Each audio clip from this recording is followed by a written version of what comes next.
Hey, everybody, it's Nick Hurst here with you on the Afternoon Drive, and we have a special guest here with us on the phone lines. The Oak Ridge Boys, of course, are coming to the Sandusky State Theater this Friday, and we have Richard Sterban of the Oak Ridge Boys with us here today, and it's just great to have you on. First off, I'd like to say a lot of the listeners in this area are big fans of you guys. Well, Nick, thank you. First of all, it's great for me to be on your show. It's a pleasure to be able to talk to you and to all your fine listeners out there. And it's good to know we have a lot of fans in your area. I can speak for all the Oak Ridge Boys, and I can tell you, we are looking forward to coming your way, and we plan to have a great time. So come on out, and spend some time with us when we come on Friday night. Yeah, it's we obviously play today's country, but we definitely like to play the older country, and definitely our listeners love that. So, well, first off, just with the the hits you guys had, Elvira, Bobby Sue, American Made, just to name a handful of those. How much do you guys still get appreciated for the work you guys did over the course of your career? Well, I think, first of all, we've been very fortunate. We've been very blessed. We've had a very long career and a very successful career. And the good Lord has been good to us. We've been fortunate enough to have, 21 or 22 number one country records, and some of the things have happened to us for about a 15-year period there. Pretty much everything we released went to the top of the country music charts, and we were able to establish ourselves as a top name in country music. And that still continues to this very day. While we're now considered classic country. we still love doing what we do. We have a very long history. Believe it or not, our history dates back to the Second World War. And a group of guys would go to Oak Ridge, Tennessee, and actually entertain the people there that were working on the development of the atomic bomb. It was called the Manhattan Project. Wow. And as a result of going there, they became known as the Oak Ridge Quartet. And then that group continued singing until the middle 1950s and then was disbanded and then reorganized as the Oak Ridge Boys. William Lee Golden was the first guy to join our group in this present lineup. He joined in 1965. Dwayne Allen, our lead singer, came 1 year later in 66. I joined in 1972. I was actually singing with Elvis, believe it or not. Oh, wow. and I left Elvis and joined the Oak Ridge Boys in 72. And then Joe Bonzo came 1 year later in 73. And we've been like this ever since. And like I said, we've been very fortunate, very blessed. We've had a great career. We really have. And you just mentioned one of the things I was going to talk about, and obviously you mentioned, this group has been together for quite a while, but you were able to be with Elvis there. How unique of an experience that is. Not too many people in this world can say that for sure. Well, you are absolutely correct about that. And a lot of the people that used to be with Elvis and used to work with Elvis are just like he had gone on. There's not too many of us alive still. And I'm one of the few that actually knew Elvis that is still alive. So I'm glad that I'm still able to talk about it. Elvis was a very special person, probably the biggest star in the world.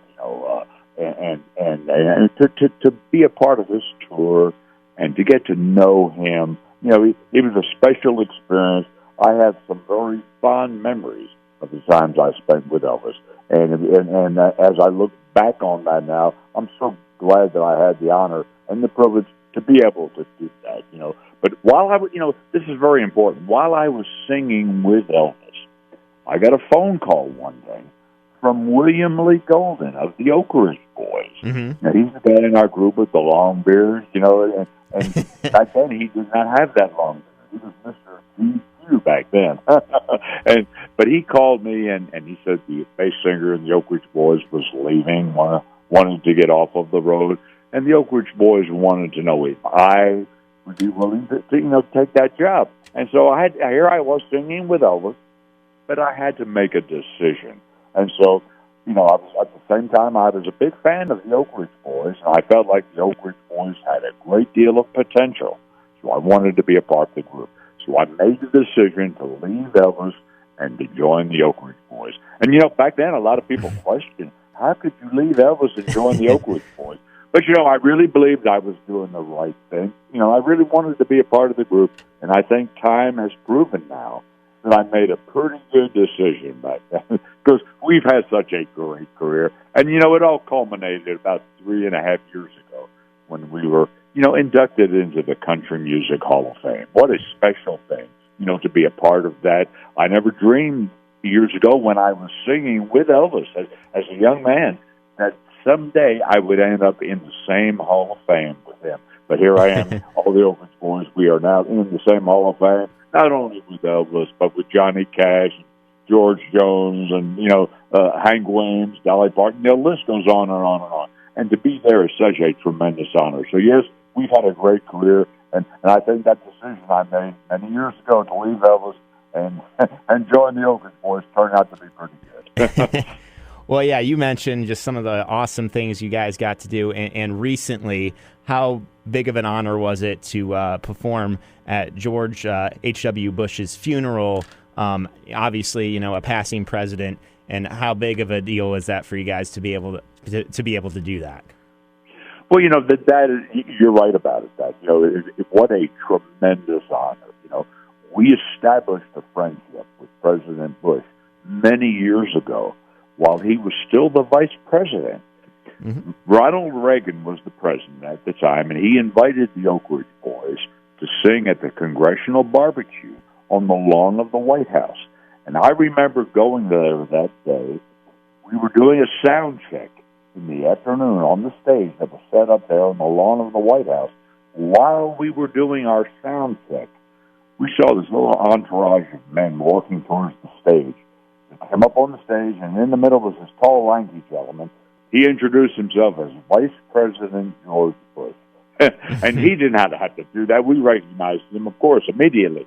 But anyway, he told us he was a big fan, and he said, I cannot be at the concert tonight. He had to go to China, I believe, somewhere on official vice presidential business. But he said, would you guys be willing to do a couple of songs for me right here, right now? And we said, sure, Mr. Vice President. What would you like to hear? And then he started naming album cuts, obscure songs, So we realized that he really indeed was a fan, and we gave him a little mini concert right there that afternoon. We started a friendship with him that day that lasted for about 35 years. And him and his lovely wife, Barbara, they became dear friends of the Oak Ridge Boys. And even after they left the White House, we would go many times and, go to their home up in Kennebunkport, Maine, where they would spend their summers. Beautiful place right on the ocean. We would give him private concerts right there in his living room. He would invite the neighbors over. But it was a great thing, And he always wanted to hear Amazing Grace. That was his favorite song. And so he asked us before he died if we would sing Amazing Grace at his funeral. And, of course, we said yes. And we promised him that regardless, wherever we are, we will be there. And, death never comes at a convenient time. It does not, And we happened to be in the middle of our Christmas tour back in December in Spokane, Washington, when we got the word that he had passed away. After our Christmas show that night, we went to the airport, flew all night in a private plane donated to us by a very dear friend that we'll always be indebted to. We flew to Houston, went to the church, and went to the hotel just in time, to get a quick shower, go to the church. We talked with George W. Bush and Jeb Bush, the president's sons, and they thanked us for doing this for their father. But we sang Amazing Grace one final time for President Bush here on this earth. Then we went back to the airport, flew back to Kennewick, Washington, did another Christmas show that night, without any sleep. And we did not miss a show, but the most important thing is we were able to keep our promise to President Bush. He always taught us to do the right thing, and we felt like that was the right thing to do. I think the good Lord was with us and gave us strength to be able to do all that without any sleep, I might add.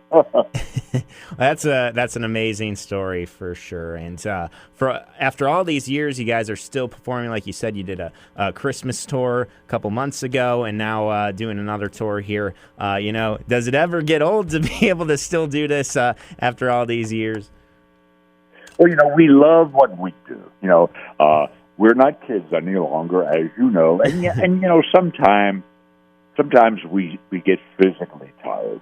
I'll be honest with you, when we did that thing for President Bush, we were all very tired. But we do not get tired of doing what we do, and there's a difference there. And we still, after all of these years, look forward to every night getting up on stage, taking our music live to our fans and to our audiences. It's what we love doing. That has not gotten old after all these years, and we are still having fun doing it. And I think that's important. So as long as that continues, and as long as the good Lord above continues to allow the Oak Ridge Boys to experience good health, we plan to keep doing this because it's what we love doing. We do not plan to retire anytime soon. We know eventually we will have to, but I think the good Lord above will let us know when it's time. Well, we are talking, of course, with Richard Sterban. And before I let you go, obviously this show will be on Friday at the Sandusky State Theater. I just wanted to ask you, obviously you've been around the country music scene a long time. Is there any newer country acts that you guys kind of turn to or like to listen to as this genre is still very, very popular? Well, there's a lot of great country music out there right now. I think our business is bigger and better than it has ever been before. We are now we're not the young country any longer. We're now considered classic country. But some of these young kids have come into our business. They've taken the bar and they have raised it several levels. And most of these young kids now are not just playing arenas, like we used to do. They're playing stadiums. It's like mind-boggling what is going on in our business. But I think overall it is a good thing. I think as a result of all this new young talent that has come into our business, we've acquired a lot of new young country music fans as well. And I think that bodes well for the future of our business. And we tip our cats to all these young kids. I hesitate to name names, because there's so many good artists out there right now. Like the Florida Georgia line, like Dan and Shay. So many guys out there that are really doing great jobs. Yeah. I have to tell you that I really like Chris Stapleton, maybe for a little bit of a selfish reason, because he is produced by Dave Cobb, who is now producing the Oak Ridge Boys as well. He produced our latest project, 17th Avenue Revival. We're going to go into the studio here again in a couple of months and do a Christmas album now with Dave Cobb. So we're excited about that. But I have to say, I think Dave Cobb and Chris Stapleton in particular are doing a great job in our business as well. So there's so many people out there that I like. Like, I almost hesitate to mention names, but I hope that kind of answers your question. Oh, for sure. And well, we thank you for joining us here on our show here today. I'm sure many the listeners are going to be there and will enjoy this show. But thank you once again. It's a great interview. We were glad to have you on here today. Well, Nick, thank you for doing this. When you promote the fact that we're coming to town, you help us. And we appreciate that. We don't take that lightly. So thank you, my friend. And one more time, let me speak for all the Oak Ridge Boys and tell you we're looking forward to coming to Sandusky. We plan to have a great time. You're going to hear Elvira. You're going to hear all the hit songs, Thank God for Kids. You're going to hear some new music from our 17th Avenue Revival CD produced by Dave Cobb. We're patriotic guys. We'll honor our country. But just a great night of good country music. We plan to have a great time. We're going to work hard to make it a great night. So come on out and spend some time with the Oak Ridge Boys. That sounds great. So that was Richard Sterban. Obviously, the show, I should say, is Friday, Sandusky State Theater. It's going to start at 8 o'clock. And thank you once again, Richard, for joining us here today. Well, Nick, thank you so much. Appreciate it, my friend. All right. All right, we'll take a quick break here on your afternoon drive, and then we'll get back to some more music for you here on Your Country, K96.